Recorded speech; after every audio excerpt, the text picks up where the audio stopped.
does a typical day in the Charlotte Mason education look like to you?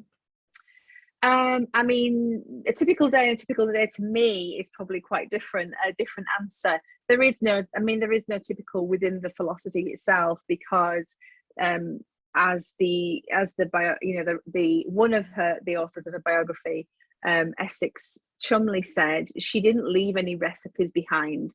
She didn't leave formulas. She left a philosophy, and therefore we get to take that up and to, you know, practice that in our 21st century homes, however that looks.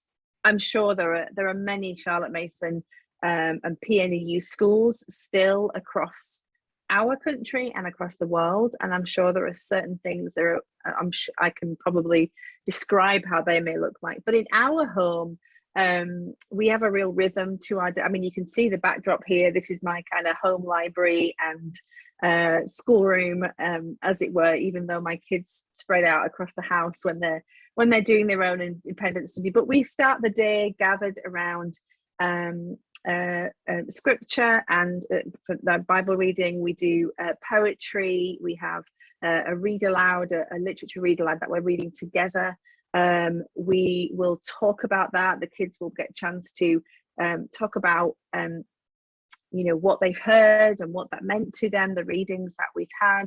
I mean, there's various things over the years. As children get older, it changes, the rhythm changes slightly, but we always start our day together with a gathered learning experience.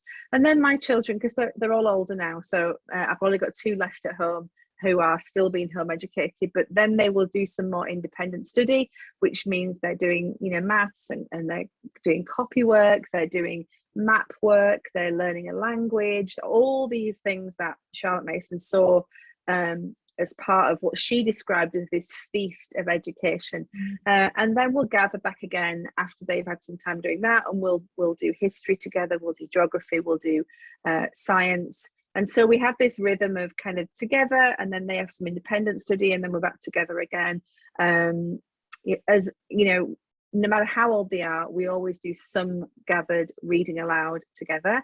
Although the older they get, they become more independent learners as their capacity and ability stretches and enlarges. But it's a really, you know, and then we're outside, we go for walks, we meet with other families, we have a science group once a week. But Charlotte Mason placed a heavy emphasis on children being outside a lot, and especially in those younger years. In her first volume, Home Education, I'm looking at my shelves and I've got it to grab, but in her first volume, it's called Home Education, which is really pitched at children under the age of 9.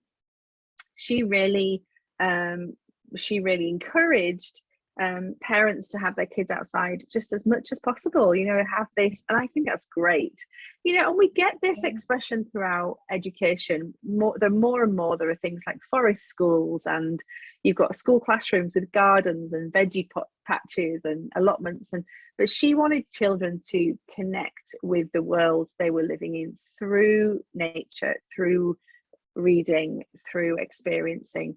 And yeah, that's very much what our days are, you know, very rich, very full and very rewarding. And then the children have their own time, sort of later afternoons, for their own endeavours and yeah, interests. So it's a really interesting day for them.